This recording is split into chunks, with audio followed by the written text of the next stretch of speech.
Vale, queríamos empezar la parte de la cal como arquitectura tradicional haciendo una introducción de lo que ha sido el oficio tradicional de la cal aquí en Galicia.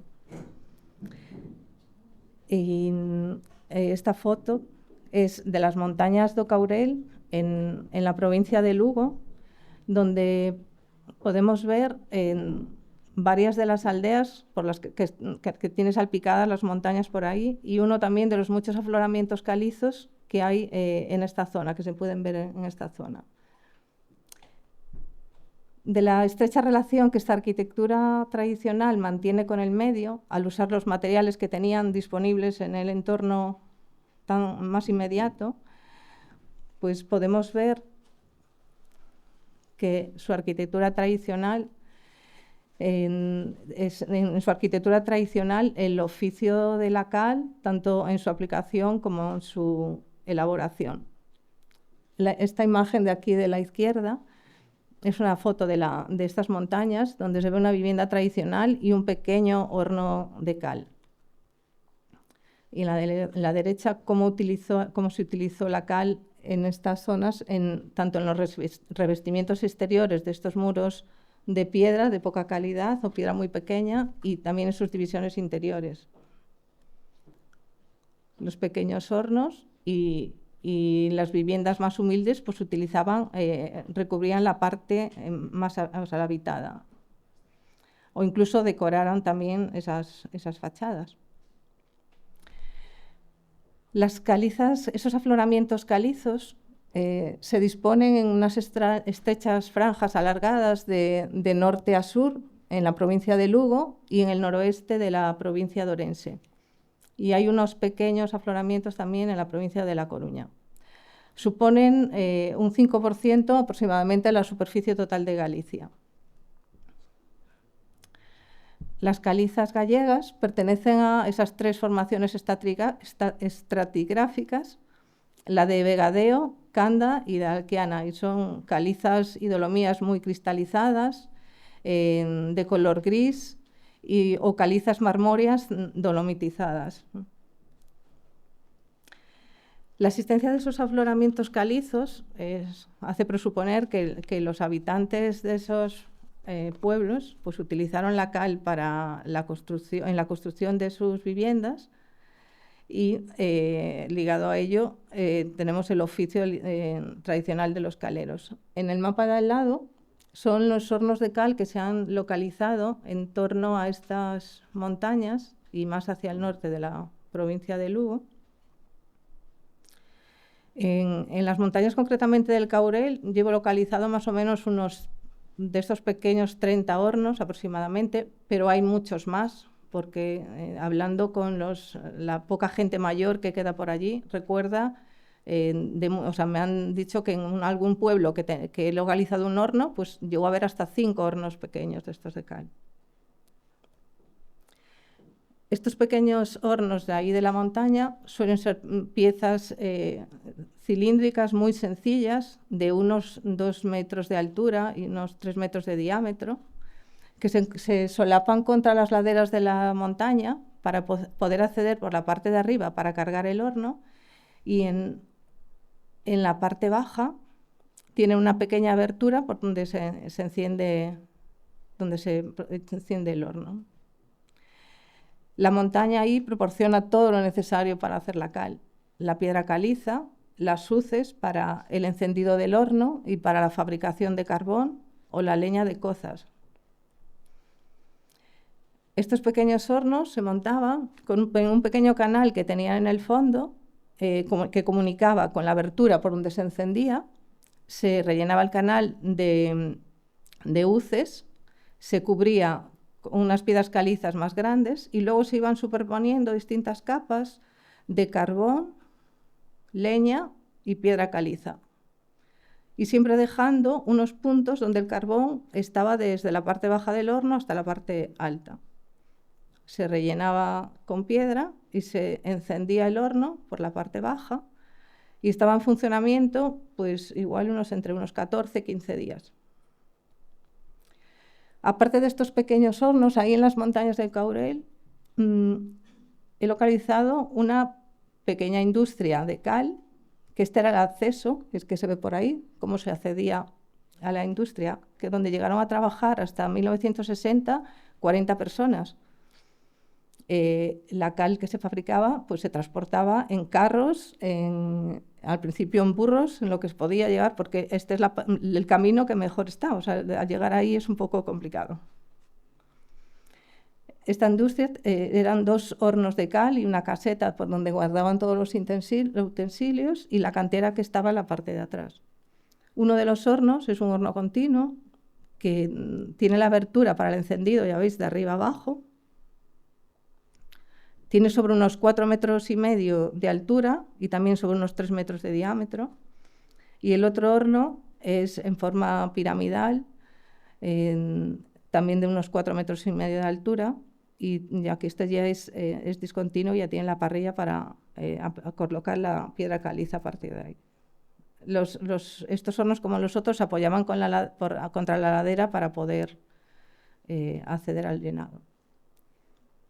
Más hacia el norte, la provincia de Lugo, en Mondoñedo, que aquí esto lo voy a pasar muy por encima porque luego Marta nos hablará concretamente de estos hornos, que llegó a haber una industria muy importante de cal, donde llegaron a estar en funcionamiento más de 20 hornos, esto ya os lo puede contar mejor ella, y también eran hornos que estaban enterrados con la parte por donde se llenaba orientada al oeste, pero aquí ya no me paro porque ya sigue ella después. Este es el... Vale, a finales del siglo XIX, cuando se dinamizó el mercado de la cal,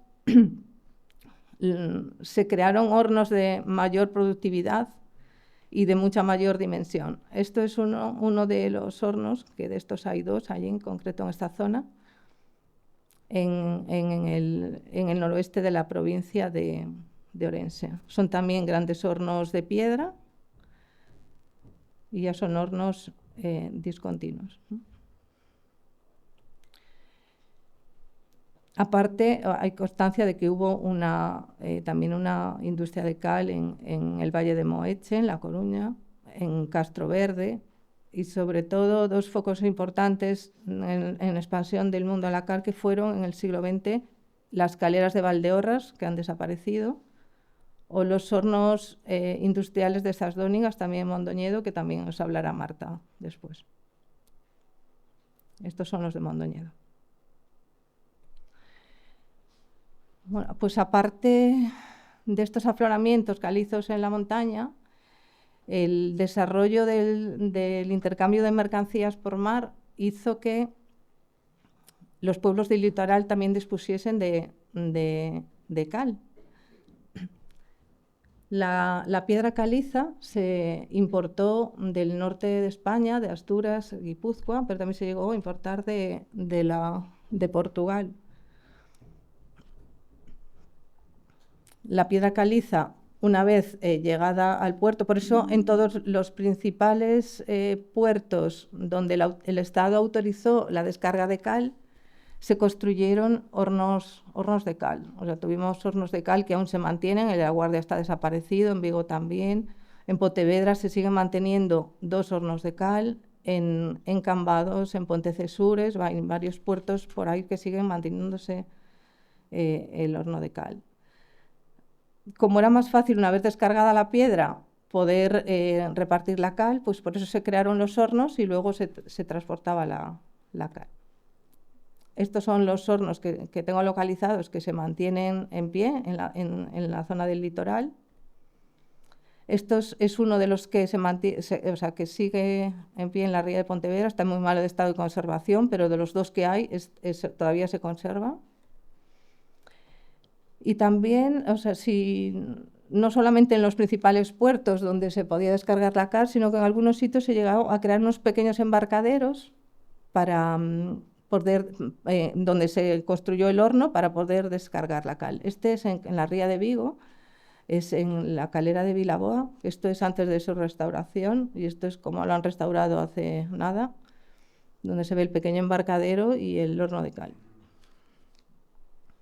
Lo han restaurado para visita turística, no para nada más.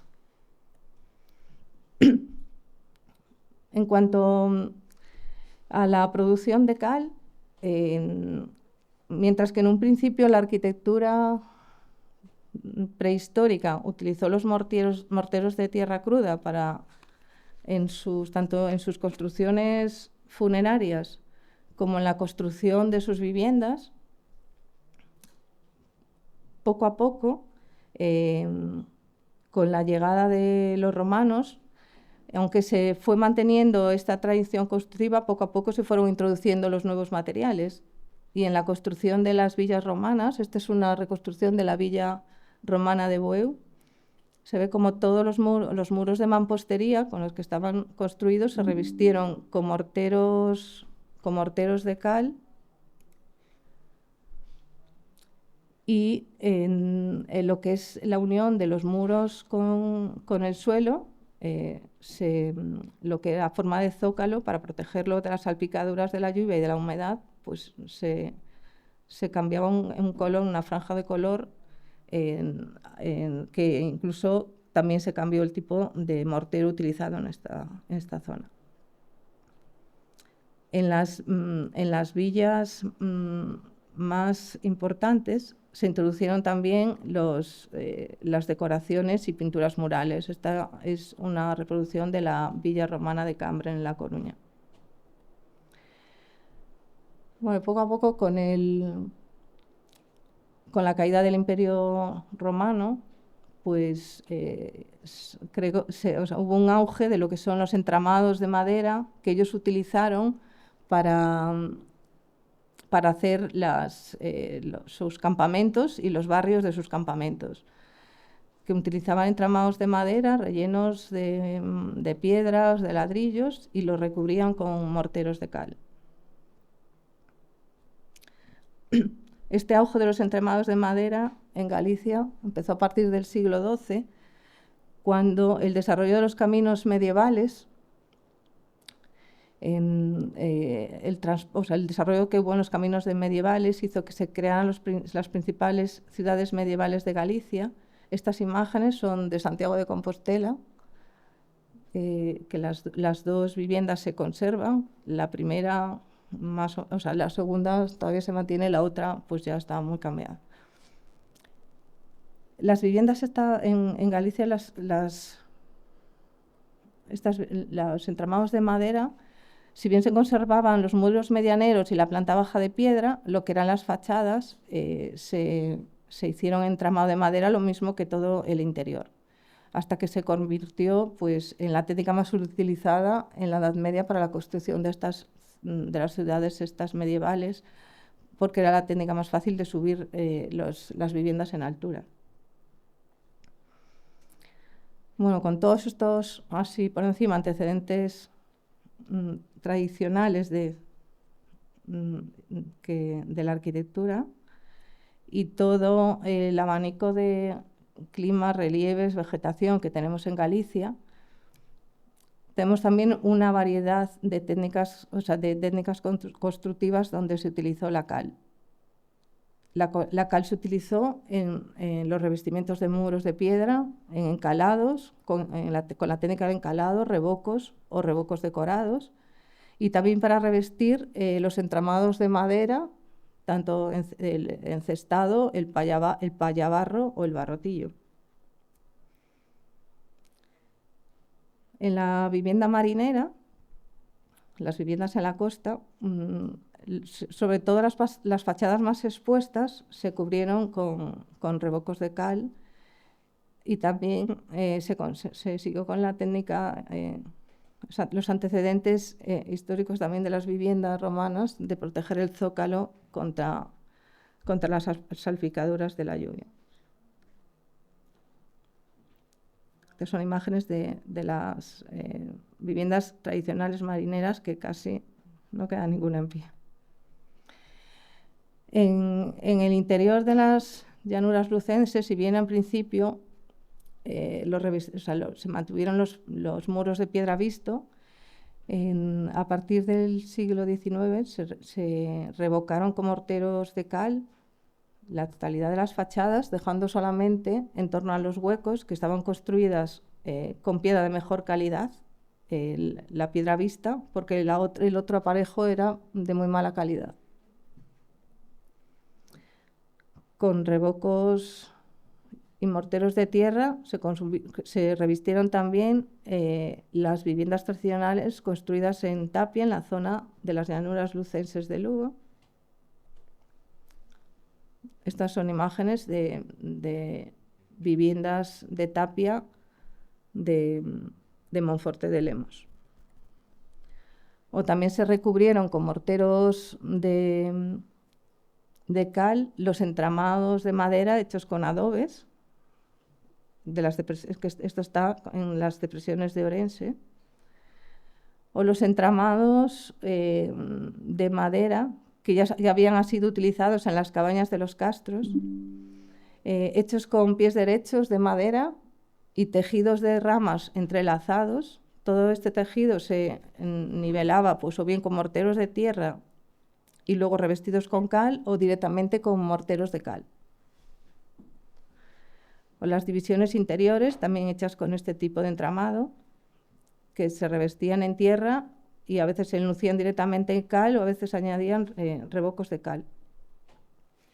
O el payabarro, que son entramados de madera donde la paja se amasaba entera y se formaban como cuerdas que se iban entrelazando entre los barrotes puestos en horizontal y luego se revestían, que ya veis ahí, con un mortero de tierra y con distintas capas de cal.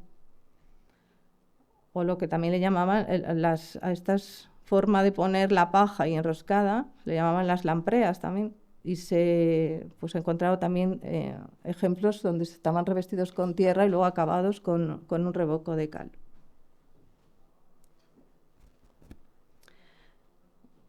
O también el payabarro, pero en esta forma, el barro amasado con paja, rellenaba esos entramados de madera, apoyados contra los barrotes en horizontal y se recubrían también con morteros de cal. Y de así hay muchísimos ejemplos de este tipo de arquitectura que ha utilizado, o sea, de esta arquitectura tradicional que ha utilizado la cal en sus revestimientos. Incluso de ladrillo cocido, que se hacían entramados rellenando el ladrillo. Me he encontrado de ladrillo, esto también es de ladrillos en Mondoñedo.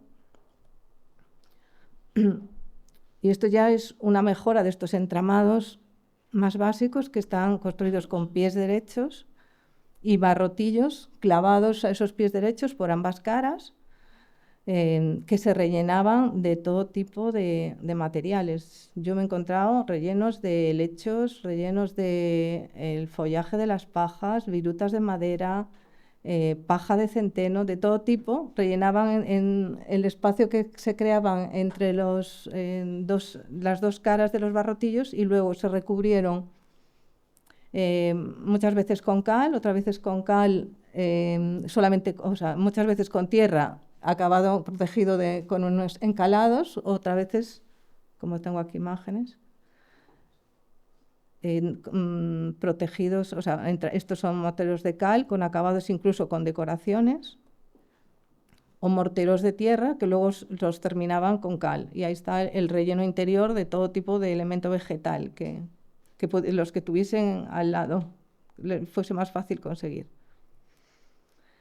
O también los revocos más gruesos de la zona de las depresiones de Orense, donde eran revocos de tierra mucho más gruesos con paja y también protegidos con morteros de cal. O simplemente con un mortero de cal y sobre el barrotillo, sin más.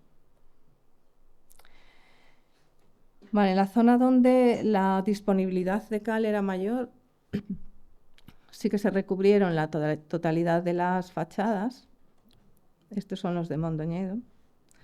Y los morteros solían hacerse con las tres partes de arena y una de cal. Y la cal utilizada era la calcinada directamente salida del horno. Hacían la mezcla de la arena con la cal, lo cubrían y lo dejaban reposando pues unos 10 días y luego aplicaban los morteros. La procedencia de las arenas pues las cogían de muchos sitios, desde a veces de las escorrentías de los caminos, cogían la arena que quedaba en época de lluvia, de los ríos, en la zona del Caurel, la cogían directamente del río o las cogían de las minas en las montañas. Entonces, dependiendo de dónde cogiesen la arena, esta es la del Caurel, como la cogían directamente del río, los morteros tienen un color más blanco, o sea, más blanquecino. En las divisiones interiores también se encuentran todo tipo de estos revestimientos, lo mismo que por el exterior. Revestimientos también del entramado de ramas, entramado de cuando se poda la vid y cogen las ramas de la poda, de las lampreas de paja, o sea, todos tipos de entramados cubiertos de tierra y protegidos con cal o directamente cubiertos con revocos de cal. También se revocaron los muros, a veces también se hacían los zócalos. Y también me he encontrado, incluso en estos zócalos, en el interior de una de las viviendas de esas montañas, zócalos estucados. Y otro de las utilizaciones que hicieron de la cal fueron las decoraciones murales, que si bien tenían una doble protección de los muros. Cuando la piedra era de peor calidad y había muchas juntas, pues para proteger de la entrada de la lluvia, o bien como acabados decorativos. Vale, con el desarrollo de los caminos medievales y la conexión, o sea, del transporte de mercancías por esta zona, estos caminos se convirtieron en ejes de transmisión de conocimientos de lo que pasaba fuera de Galicia o sea, en el resto de España y Portugal. Estos caminos medievales, aparte de ser utilizados para el transporte de mercancías, fueron unos ejes de transmisión de conocimientos de todo lo que estaba pasando fuera. Y en torno precisamente a los caminos estos medievales, que son los caminos actuales que hay en Santiago, sobre todo en torno al que viene de Castilla o de Extremadura o de Portugal, se produjo como un arte popular de decoración de las fachadas, imitando a los esgrafiados que se hacían en la península en Portugal, lo que son las casas grandes, las retorales, esta es una retoral, los pazos, decoraron sus fachadas y la arquitectura popular imitó esas decoraciones. Se utilizaron todo tipo de motivos, abstractos, la gota, decoraban incluso los hórreos, se decoraba con distintos motivos totalmente abstractos, o se dejaba sin decorar en torno a la ventana, dependiendo si ahí la cantería era de buena calidad y se decoraban los paños restantes. Se decoraron incluso con motivos de la vida ordinaria o incluso de imágenes de caza y pesca y todo. Estas son imágenes la de aquí de la derecha es la de un pazo y la otra es la de una vivienda tradicional. Estos decorados, pues es lo que decía, a veces estaban en una parte solo de la fachada, otras veces se marcaban los huecos, solo se decoraba el hueco, y distintos motivos, rombos, abstractos, de todo tipo. O a veces, ya cuando la piedra era de mejor calidad, pues a veces se decoraba solamente en torno a la ventana, incluso se marcaban las juntas, haciendo una decoración. Y muchas de estas casas, por las que he vuelto a pasar, muchas veces ya habían limpiado todo y la piedra estaba sin nada. Incluso también se introdujo el color, o sea, hay revestimientos que se introdujo el color en la decoración de las fachadas. O se hacían incisos sobre los revocos, o incluso estucados en un hórreo. Y nada, termino con esta imagen, que es la imagen de Pontevedra en 1902, donde había una ordenanza que decía que había que revestir las fachadas de cal porque aparte de ser más higiénica, las viviendas eran más bonitas. Lo ponía así literalmente en la ordenanza. Y esto es esta imagen en 1902 y esto es la imagen de ahora. O sea, Pontevedra ahora es solo piedra, cuando lo mismo en la imagen de aquí, de la derecha, no solo estaban revestidas las casas tradicionales, sino también las casas señoriales, y todos estos revestimientos o sea, han desaparecido. Sobre esto mañana nos hablará, o esta tarde, los arquitectos del Consorcio de Santiago. Y con esto, dado así una visión general de lo que es la cal, o sea, lo que ha sido el oficio tradicional de la cal en Galicia, y ahora vamos a continuar viendo pues, en otros lugares que nos cuenten un poco la situación allí.